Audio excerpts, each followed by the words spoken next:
Hola, ¿qué tal? ¿Cómo les va? Y sean todos bienvenidos otra vez. Muchísimas gracias por estar aquí. La verdad es que estoy muy contento. El canal continúa creciendo. Y bueno, nuevamente hago la aclaración. No estoy monetizando para hacerme millonario con YouTube. Las monetizaciones no funcionan como mucha gente cree. Es cierto que voy a recibir algo de dinero, pero vamos, o sea, tendría que tener millones de suscriptores para qué sé yo, para ser un youtuber grande de los que viven de esto.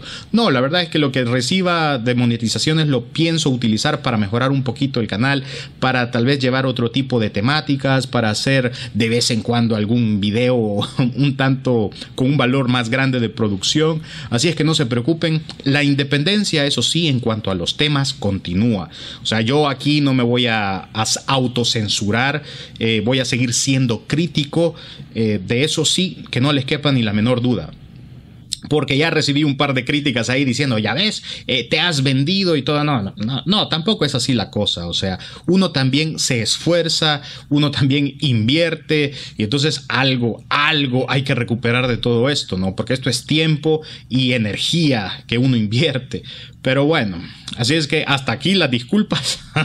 Voy a continuar con la temática. A ver, este día quiero hablar de algo que ya ratos me viene dando vueltas en la cabeza a raíz de, digamos, discusiones, debates que he tenido en redes sociales, Facebook, incluso en algunos comentarios que me han puesto por ahí, sobre gente que no entiende la importancia de la fanbase. Y me da la impresión de que toda esta confusión también es producto de esa narrativa que existe por parte de las empresas, por parte en esta oportunidad de Lucasfilm y de Disney. A ver, yo creo que muchos ya lo han visto y si no, les invito a que lo hagan. El documental Imperio de Sueños, de cómo se hizo la trilogía original de Star Wars. Es uno de los documentales más completos que hay. Yo lo vi por primera vez cuando salió en el 2004 más o menos, en un DVD que venía con los DVDs de la trilogía remasterizada, o sea, de la edición especial, ¿no? Ahí fue cuando lo vi y claro, ¿verdad? O sea, yo amo ese documental, me lo he visto una docena de veces tal vez. Lo pueden ver en Netflix, Imperio de Sueños. Es muy ilustrativo de todos los periplos que pasó George Lucas para realizar sobre todo A New Hope, la primera película. O sea, a George le tenemos que estar inmensamente agradecidos. Lo que él hizo con la primera película, A New Hope, bueno, o sea, fue toda una odisea hacer esa película. O sea, tenía todo lo tenía en contra, desde el tema del presupuesto que era insuficiente, el estudio que no creía en el proyecto, los mismos actores no creían en el proyecto. El único que creía en Star Wars era George Lucas. Él quería haber realizado ese sueño, materializar todo lo que él tenía en su cabeza, que ya sabemos que es una gran imaginación la que tiene George, a pesar de las limitantes de todo tipo. Incluso tuvo que desarrollar prácticamente los efectos especiales de cero. Entonces hay que ver ese documental para tenerle un poco más de respeto tanto a la obra en sí como al mismísimo George Lucas. Pero refiriéndome a este documental, hay una parte de él muy pequeña, es un fragmento que dura, lo voy a poner ahorita para que lo vean, la importancia que tuvo la fanaticada. O sea, estaban tan escépticos con respecto a la película, prácticamente consideraban que iba a ser un fracaso, que tuvieron que recurrir a los fans de los cómics y a los fans de la ciencia ficción. Industry insiders had been predicting doom for Star Wars, but a small army of fans had been building, thanks to the foresight of Lucasfilm. Charles Lippincott was brought in as a marketing director. He was a science fiction fan. He had contacts with the fan base. That was critical, we felt. The science fiction fans were going to be the big supporter of this film, regardless of its popularity with any other audience. So that was the key. Entonces se les estuvo tratando de presentar, ¿no?, lo que iba a ser Star Wars, para contar por lo menos con esa fanbase que apoyase la película. La película solo se estrenó, A New Hope solo se estrenó en 40 salas de cine. Eso resulta totalmente inaudito. Y a día de hoy es la película de Star Wars que más dinero ha recaudado. Nuevamente, si ajustamos, ya lo saben, ¿verdad? Los precios de la inflación y todo esto. O sea, si ajustamos esas cifras al valor actual de lo que valen las entradas, de cuánto cuesta la vida, etcétera, es la película de Star Wars más exitosa. Y se estrenó en 40 salas de cine. Claro, más adelante, más salas, al ver las filas interminables de gente, pues empezaron a pedir también copias de la película, ¿no? Pero lo importante es eso. Casi no tuvo prácticamente publicidad. Y eso nos da a entender muchas cosas. Es muy importante que la mejor publicidad, lo voy a decir así, la mejor publicidad que hay es la del boca a boca, la que te recomienda ir a ver la película, la que prácticamente tú le dices a un amigo o a tu familia, hey, vengan a ver, esta película está genial. Esa es la mejor publicidad que hay. Tal cual. Por eso el fracaso de la película de Han Solo, porque no tuvo eso. No lo tuvo.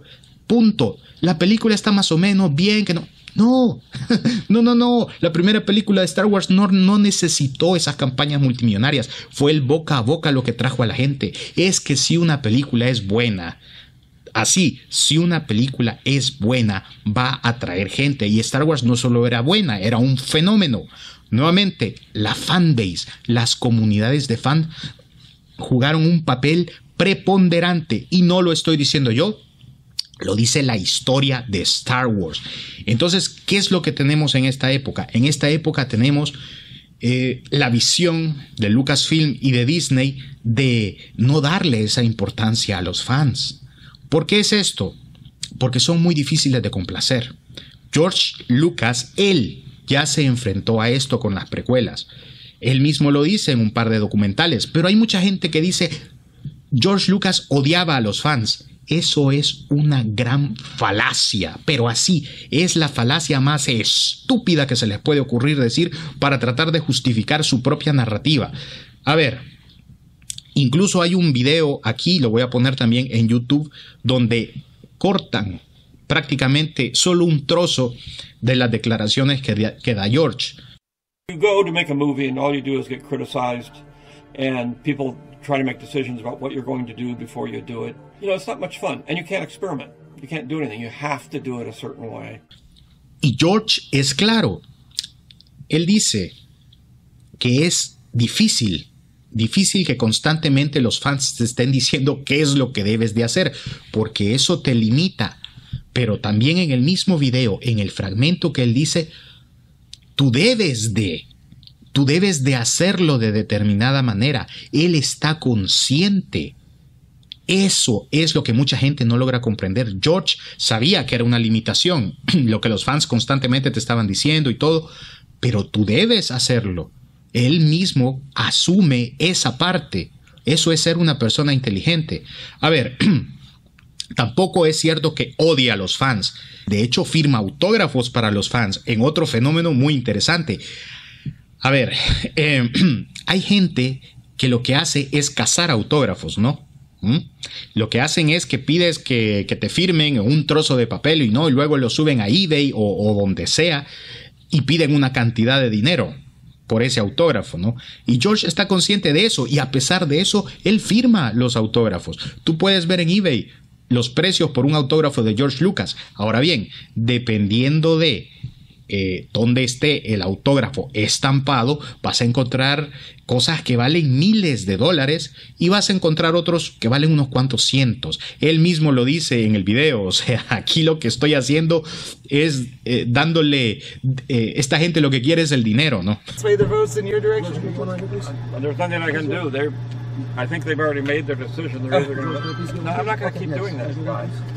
You know, this is $200 a signature, so why don't you just go out and get a job? There you go, Mr. Lucas. $200 a signature, go get a job. Búsquense un trabajo. Pero él continúa firmando autógrafos. Hay estrellas de cine, directores y actores que lo que hacen es que empujan por allá a los fans a estos cazautógrafos y no les firman nada. El viejo George, ahí está, se toma su tiempo. Eso sí, si tú ves la firma que hace, no es precisamente la firma con más cariño, con más, a ver cómo podríamos decirlo, o sea, un autógrafo que él tiene que solo son prácticamente 2 palos. Pero hay otras firmas, que son las firmas reales de George Lucas, que sí valen muchísimo dinero. Él no hace ese tipo de firmas a la hora de firmar autógrafos. Así es que lo asume también como parte del éxito, ¿no? Como parte de lo que tiene que retribuir a la sociedad. O sea, a estos fans que andan cazando autógrafos para ganarse unos cuantos cientos de dólares. Lo hace porque George es inteligente y dice, bueno, ni modo, que lo vendan, pues. O sea, tampoco es mayor problema. ¿Qué le cuesta a él firmar un pedazo de papel y hacer un garabato? O sea, nuevamente, es una falacia que Lucas odie a los fans. Él odia una parte de eso, una parte de la fanbase, porque precisamente limita. ¿Qué es lo que ha pasado con The Last Jedi y con Han Solo? Nuevamente, hay muchos fans que conocen Star Wars a la perfección. Eso va a limitar a cualquier director. Pero ¿sabes qué? Ese director debe de asumir eso con madurez y decir, ok, tengo una fanbase muy crítica, voy a hacer una película para darles gusto. Tal cual. Voy a seguir las reglas. No me voy a tratar de salir de ellas. ¿Por qué? Porque para esa gracia, haz otra película. Si quieres llevártelas de muy creativo y de muy innovador y qué sé yo, pues haz otra película, haz otra historia, haz otra saga. Para eso está. Si vas a dirigir a Star Wars, tienes que seguir ciertas reglas porque ya está establecido. Ya hay una fanbase. Y le vas a tener que dar gusto. Eso así es. No puedes pelear contra eso. Pelear contra eso es estúpido. Obviamente no le vas a dar gusto a todo el mundo.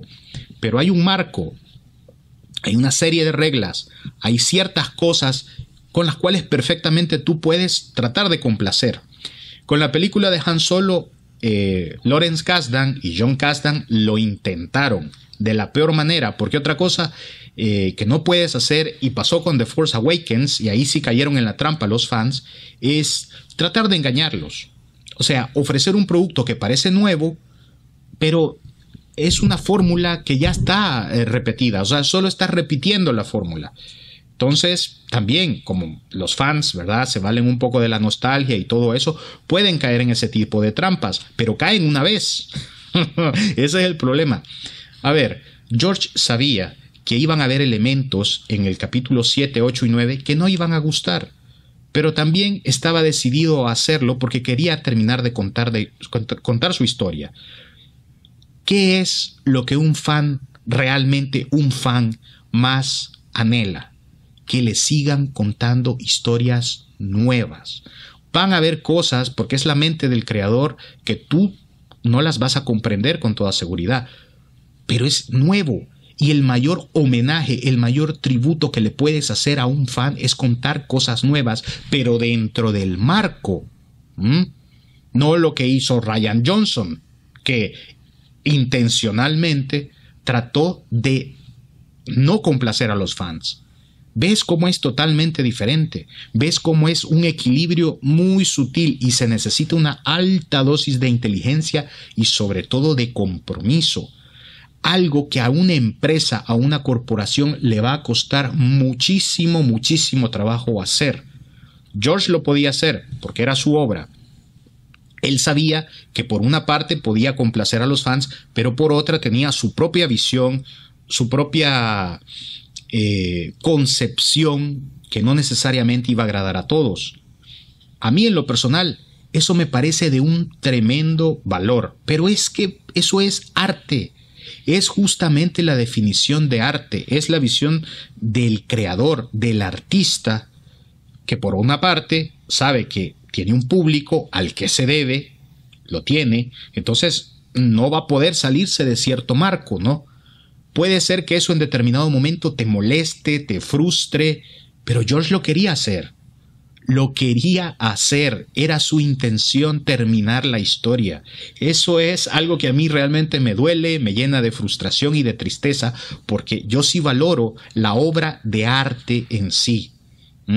Hoy que tenemos con Disney, tenemos todo esto, tenemos algo que parece que no tiene rumbo, tenemos algo que, a ver, con The Force Awakens intentaron complacer a todo mundo, lo lograron, pero es a base de un engaño.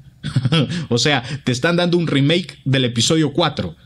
Eso también es un insulto. A mí me insultó.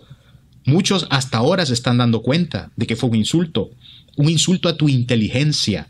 Jugaron con tu nostalgia, nada más, en aras de tener un producto prefabricado que fuera exitoso. ¿Qué pasó con The Last Jedi? Se fueron por el otro camino. Dijeron, no, rompamos con todo. A los fans no hay que complacerlos con nada. Entonces, también resultó ser un desastre, incluso peor que el anterior. Luego, tenemos la película de Han Solo, que está como en un camino intermedio de las otras dos. O sea, trata de aportar cosas nuevas, trata de complacer a los fans, pero como ya tenías el descalabro anterior, los fans pues la rechazaron.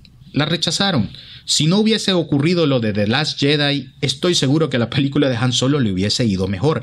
Esa es la importancia que tienen los fans. Y no va a haber manera, pero es que ya lo debe de entender Lucasfilm y de Disney, y estos Disney lovers, que más bien son fans de la empresa, que es algo totalmente diferente, que por eso admiten cualquier cosa, ¿no? Y están diciendo, dejen de criticar, porque son fans de la empresa. Jamás, nunca, jamás debes de ser fan de una empresa, de una megacorporación. Tienes que ser fan del producto, de la obra. Eso que quede bien claro. Entonces, eso es lo que quería hablar. La fanbase es importante, la fanbase es difícil de complacer, la fanbase es todo eso. Es todo eso. Pero si lo logras comprender, si lo logras aceptar y si tratas realmente de ser genuino, tanto para darles a ellos, a los fans, un producto de calidad, una buena historia, vendrán las críticas, pero no llegarán al nivel en el que estamos ahorita. Eso es lo que no han logrado comprender. Esa es la esencia de una fanbase. Y esto se puede ver no solo con Star Wars, lo puedes ver en el universo Marvel, lo puedes ver en DC. ¿Qué es lo que está pasando con DC? No están complaciendo a los fans. Es exactamente lo mismo.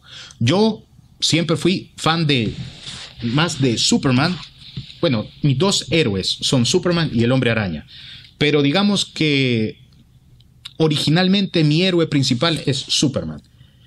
¿Qué es lo que pasa? Que las películas de Superman no se siente, o sea, no tienen esa dirección que tú encuentras en los cómics. No la tienen, no tienen esa inspiración. ¿Qué pasa con las películas de Marvel? Están un poco mejor orientadas. Por ejemplo, a mí me encantan algunas, no todas, de las películas de Spider-Man que se han hecho.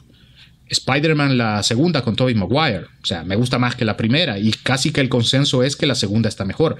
Odié la tercera. El reboot que hicieron luego, ninguna de las dos me gustó. Spider-Man Homecoming, nuevamente tratan de rescatar más al personaje, está mucho mejor, aunque tenga mis reparos.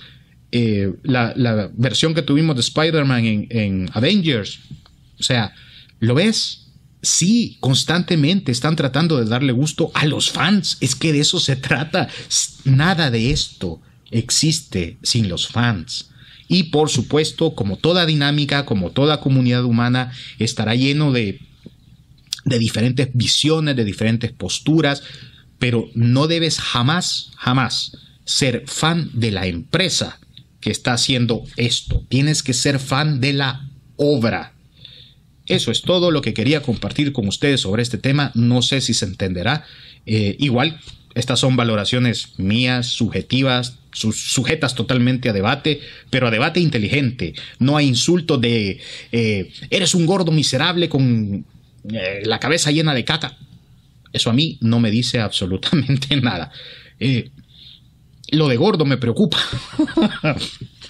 No sé, estoy un poquito pasado de libra, pero ya un día de estos hablaremos de que me pondré un poquito a dieta por temas de salud. Tal vez con eso estén contentos. Le voy a dar gusto a mis fans. Y bueno, eso es todo lo que quería compartir nuevamente y será hasta la próxima.